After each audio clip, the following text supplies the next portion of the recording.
Well, not many showbiz relationships survive, but one of the most endearing and enduring Hollywood love stories was between Paul Newman and Joanne Woodward.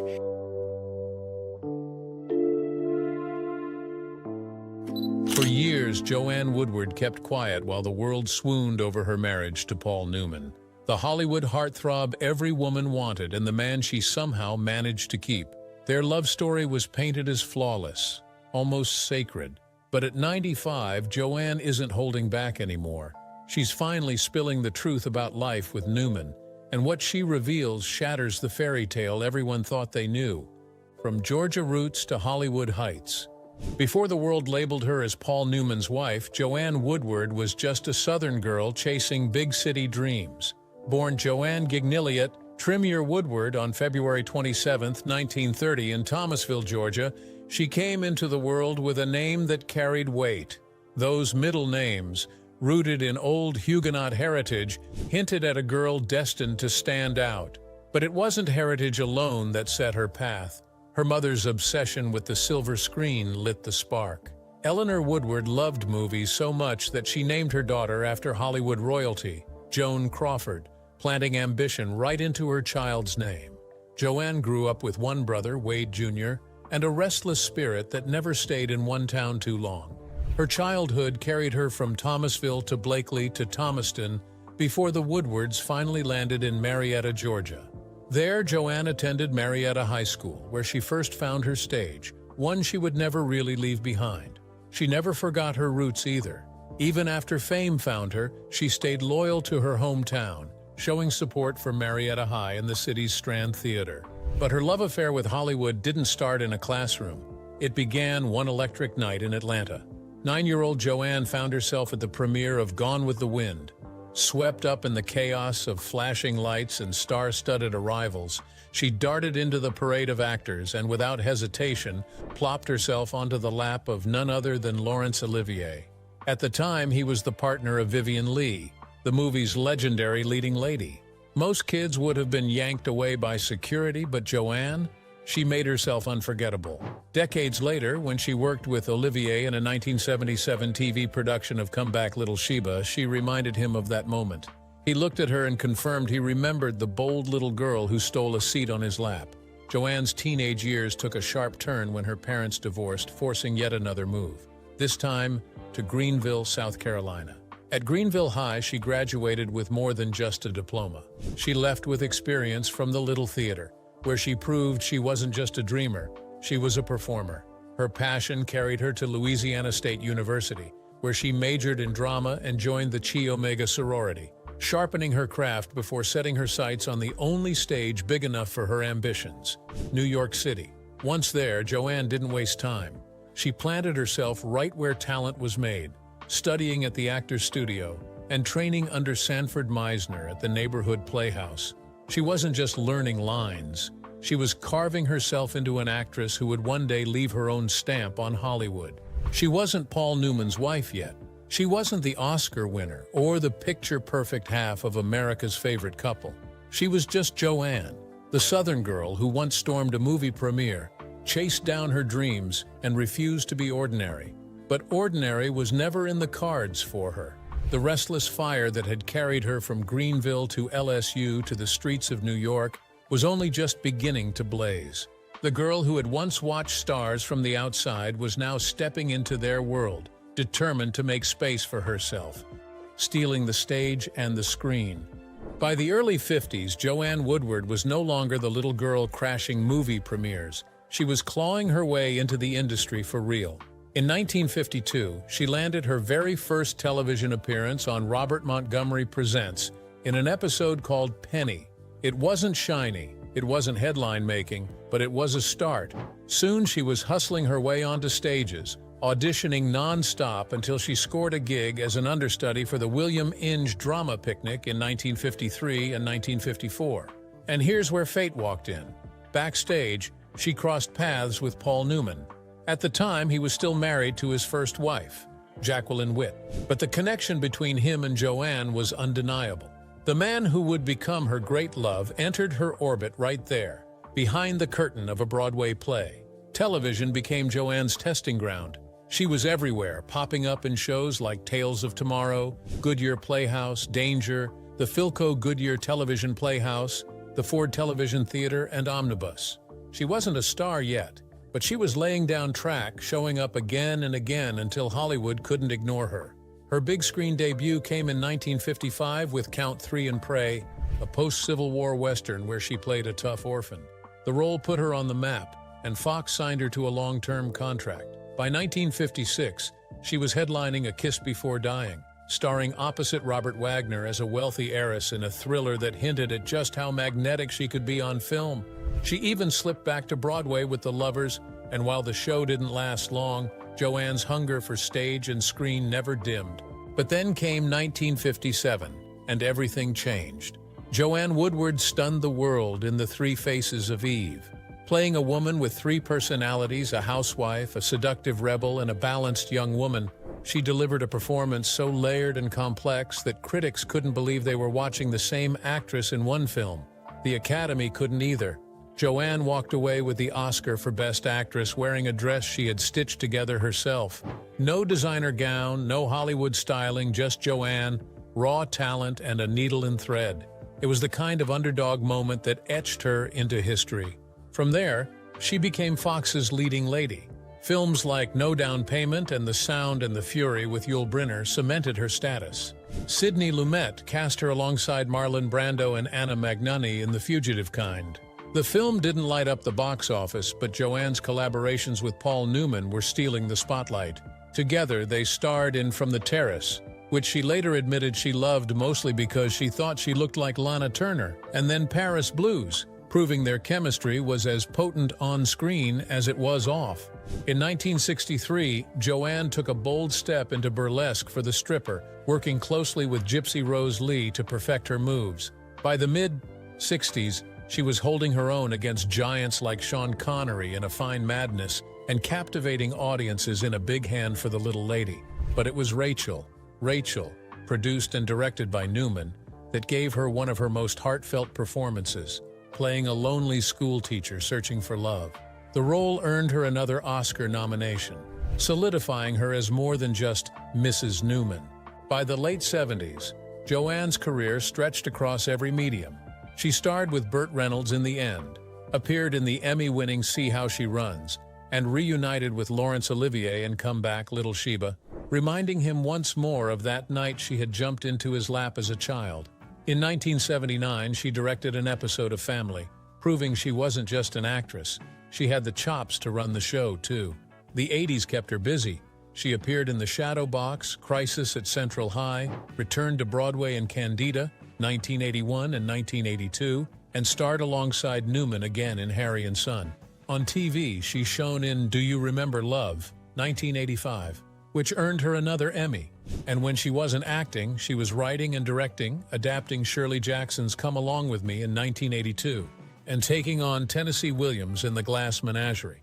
Joanne wasn't just collecting roles, she was collecting accolades, multiple Emmys, an Oscar, and even recognition as a producer for Broadway's Dreamers, the legacy of the group theater.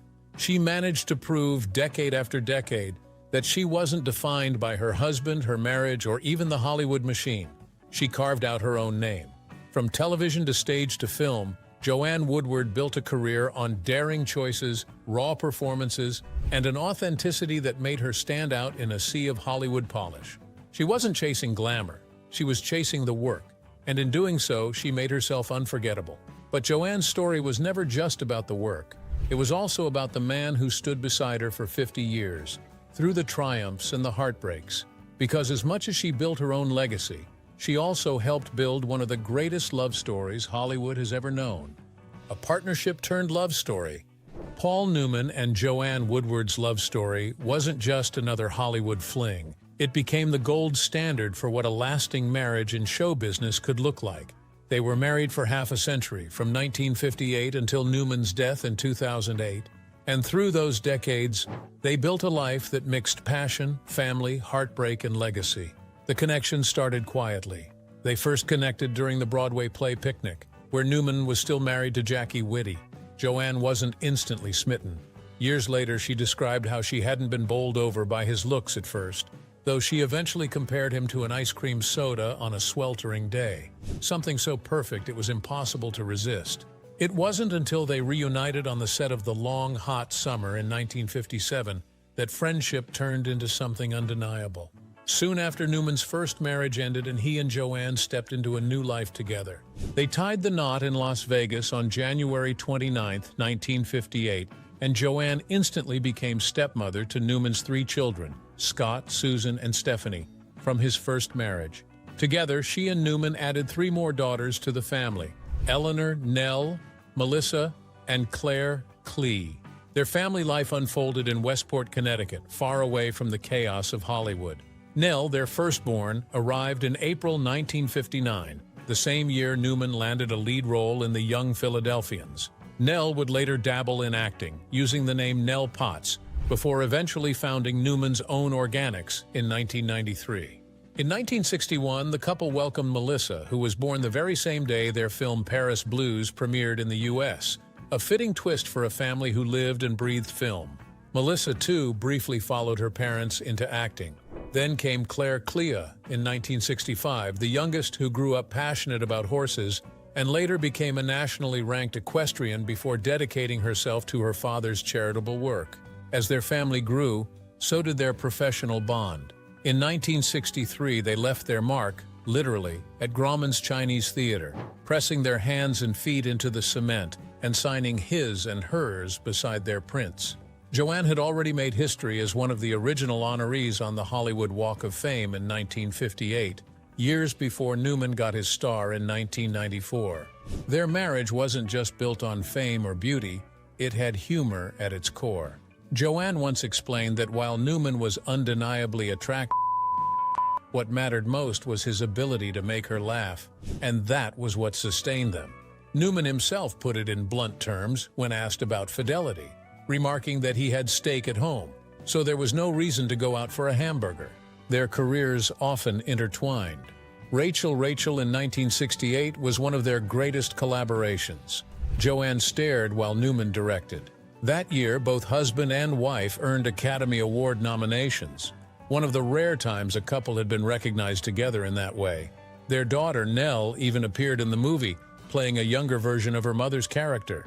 Joanne's performance in the effect of gamma rays on Man in the Moon Marigolds in 1972, directed by Newman and featuring Nell again, brought her a Golden Globe nomination and the Best Actress award at Cannes. But their story also carried tragedy. In 1978, Newman's eldest son, Scott, died at just 28 from an accidental overdose of drugs and alcohol. Newman later confessed that he had convinced himself Scott's behavior was only reckless youth and admitted to dropping to his knees more than once to beg his son's forgiveness. In Scott's honor, Newman established the Scott Newman Center, dedicated to drug abuse education. The loss marked the family deeply, but Newman and Joanne poured themselves even more into philanthropy. In 1988, they founded the Hole in the Wall Gang Camp in Ashford, Connecticut, a haven where children with serious illnesses could experience joy and friendship at no cost. It became one of Newman's greatest passions, with celebrities rallying to support the cause. Newman once explained that acting hadn't stripped him of his duty as a citizen.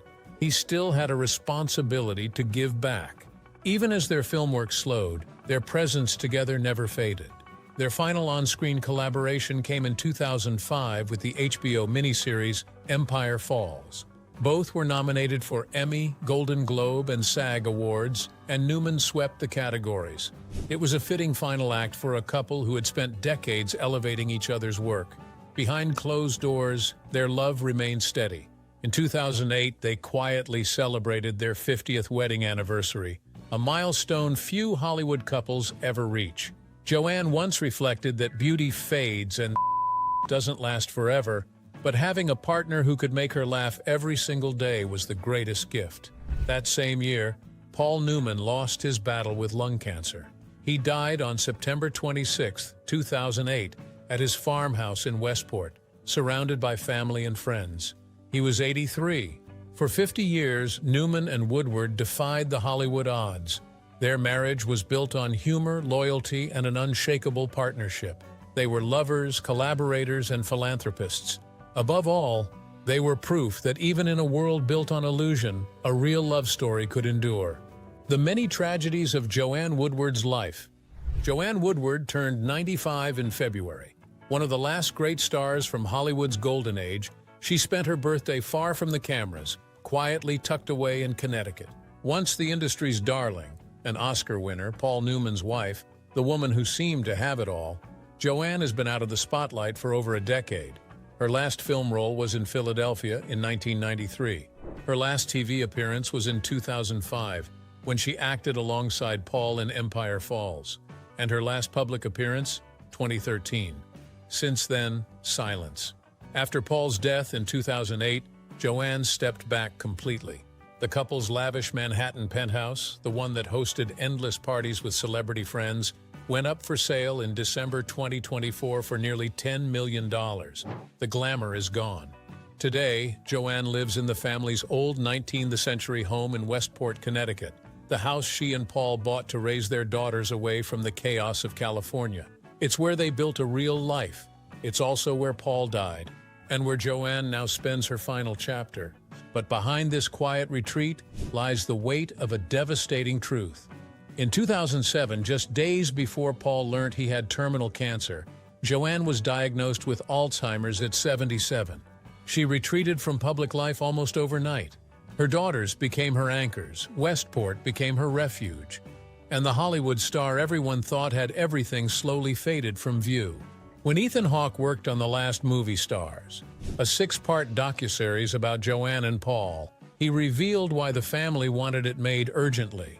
The point was to release it while Joanne was still alive, while she could still glimpse it, even 15 years into Alzheimer's. The documentary wasn't just about Paul and Joanne's legend, it was about giving her something back before time took it all away. From the outside, Joanne Woodward's story looks like a dream. Fame, awards, beauty, and the love of one of Hollywood's most coveted men. But behind the sparkle, her life has been marked by heartbreak, loss, and battles most fans never knew about. And that's where the illusion cracks. At 95, Joanne Woodward finally breaks silence on Paul Newman. For decades, Joanne Woodward kept her silence. While the world worshipped at the altar of her marriage to Paul Newman, Hollywood's blue-eyed god, she sat quietly, smiling, gracious, and unshakable. Theirs was branded the love story of the century, a golden couple immune to scandal, heartbreak, or fracture. But now, at 95, Joanne isn't entertaining the fairy tale anymore. What has begun to seep out from those closest to her, and from Paul himself through his posthumous memoir, is a portrait of a marriage far messier than the legend allowed. And it's a story that proves even Hollywood royalty couldn't escape the sting of betrayal, temptation, grief, and regret. When Joanne Woodward and Paul Newman first locked eyes in 1953, both were working as understudies on the Broadway play Picnic. Paul was already married, tied down with 3 children, but his attraction to Joanne was instant and mutual. The connection was magnetic, so strong it ignited an affair that would unravel his first marriage, and years later, set the foundation for a union hailed as one of Hollywood's most enduring. By 1958, Newman had divorced his first wife, Jackie Whitty, and married Joanne in Las Vegas. They would go on to spend 5 decades together, raise 3 daughters, make 16 films as a pair, and weather storms the public rarely glimpsed. To the outside world, they were untouchable, devoted, passionate, and perfectly balanced. But inside the family home, the reality was never that simple.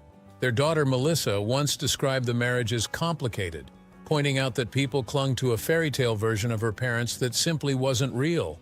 Life at home wasn't all sweetness and light. There were long stretches of tension, arguments that simmered and flared, and moments where the marriage itself teetered on the edge. What held them together, Melissa admitted, was their refusal to quit, even in their darkest hours.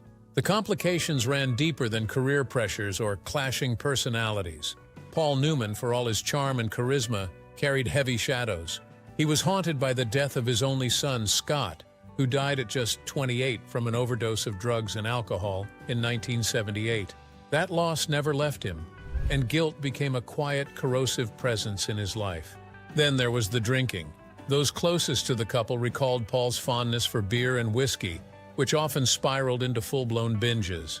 Joanne, who bore the brunt of late nights and drunken absences, once drew a firm line in the sand. She made it clear she wouldn't tolerate a husband who staggered home from supposed work, too wasted to function. Either he pulled himself together, or she would walk away. Paul understood she wasn't bluffing. The pressures of Hollywood only complicated things further. Both Newman and Woodward were stars in their own right, constantly balancing the demands of fame with their private lives. But while Joanne often stepped back to prioritize their children and stability, Paul wrestled with the duality of being a family man and an adored symbol, pursued relentlessly by women who wanted to be the one to snag Hollywood's most desired man. Paul himself was brutally honest in his memoir, The Extraordinary Life of an Ordinary Man. In it, he didn't gloss over his flaws, nor did he protect his reputation. He admitted that Joanne had awakened a side of him that shocked even him. He described the early years of their marriage as drenched in passion, with a makeshift love nest Joanne had built in their Beverly Hills home, a room she dubbed the F Hut, furnished with a thrift shop double bed where they regularly indulged in wild intimacy, even while his kids were just down the hall. "We left a trail of lust all over the place," Paul recalled in one of the most candid confessions to ever surface from a Hollywood star. That lust, however, wasn't always confined to Joanne. Enter Nancy Bacon, a cocktail waitress turned Hollywood socialite, known in town by the nickname Bacon and Legs. Petite, seductive, and impossibly charming, she caught Newman's eye during the height of his career. Their alleged affair lasted for nearly 2 years, a secret that, according to Bacon herself, was hardly a secret at all. In Hollywood, everyone knew. Friends, directors, insiders. They covered for him. While Paul was telling Joanne he was working late, he was, according to Bacon, slipping into her home and spending night after night in her bed. For her, it was intoxicating. For him, it was a cocktail of guilt, desire, and alcohol. Newman was already battling his drinking problem during this period, often drowning his conscience in beer and whiskey. Bacon later claimed she always knew the affair would end, not because their passion ran out, but because his guilt eventually would. Rumors swirled in Hollywood, and while Newman snapped at journalists who dared to probe, the rumors of the infidelity found their way back to Joanne. For her, the betrayal cut deep. At one point, she reportedly considered walking away entirely, tired of the late nights, the drinking, and now the infidelity. Yet somehow, against all odds, she stayed. That decision to stay defined Joanne Woodward's life. She admitted later that being Mrs. Paul Newman was not easy. It came with constant battles, both public and private, good days and bad, sometimes in equal measure. But she also admitted that the good outweighed the bad. Their daughters echoed the same sentiment. Their parents' marriage was messy, complicated, and sometimes explosive, but it endured. They didn't walk away. They fought, and they fought hard. Paul, for his part, never stopped professing his devotion to Joanne. Even when women threw themselves at him, even when his symbol status meant endless temptation, he reminded the world he already had what he wanted at home. His famous line summed it up: "Why go out for a hamburger when you have steak at home?" Yet behind closed doors, Joanne bore the scars of being that steak, of being the anchor for a man who sometimes drifted, sometimes drowned. To the end of his life, Paul seemed captivated by Joanne. Friends described how his face lit up the moment she walked into a room and how her presence had the power to shift his mood entirely. They fought, yes, but they also loved each other with an intensity that neither could replicate elsewhere. And Joanne, though not hailed as a symbol like her husband, adapted to the role of a symbol's wife. She often brushed off the frenzy of attention Paul received, insisting she didn't feel threatened. But those closest to her knew that the cracks were real. She had built a fortress of grace and composure, but behind it lay the weariness of someone who had endured much more than the world ever knew. Now, at 95, living quietly in Westport, Connecticut, Joanne has no need to play the part anymore. The Manhattan penthouse she and Paul once used as their celebrity playground has been sold. Her last public appearance was more than a decade ago. Alzheimer's has dimmed the sharp wit and brilliance that once made her a force in Hollywood. But through family, through Paul's memoir, and through documentaries like Ethan Hawke's The Last Movie Stars, Joanne's truth is finally being revealed. The fairy tale is over, replaced by something more human, more painful, but also more powerful. Her daughters describe a mother who was always the rock, even when she nearly reached her breaking point. A wife who set boundaries, demanded respect, and refused to be swallowed by her husband's demons. A woman who chose to stay, not because the marriage was flawless, but because she was willing to fight for it, even when it nearly broke her. Paul, in his own words, admitted his flaws, his betrayals, and his weaknesses. Yet he also admitted his awe of Joanne, the woman who not only made him a husband, but, in his words, gave birth to a creature. The myth of their perfect marriage may have shattered, but what emerges in its place is something rawer, truer, a story of survival, endurance, heartbreak, and, yes, love. As Joanne reaches 95, her legacy is no longer tied solely to Paul's. She is more than the woman who stood beside Hollywood's golden boy. She is a survivor of love's brutal contradictions, a woman who endured an affair, a husband's drinking, the unbearable loss of a stepson, and the exhaustion of carrying a complicated marriage on her shoulders. The tragedy of Joanne Woodward's life is that the world never saw her in full while Paul was alive. She was the quiet half of a myth, the one who absorbed the blows so the fairy tale could shine. But now, as the truth unfurls, her silence speaks louder than any script ever could. At 95, Joanne Woodward is no longer the flawless wife in a golden marriage. She is something far more remarkable, the woman who lived it all, endured it all, and finally let the truth slip through the cracks. What are your thoughts on Woodward and Newman's relationship? Share your thoughts with us in the comments below. Don't forget to like, share, and subscribe. Also, click on the next video shown on your screen. You will enjoy it.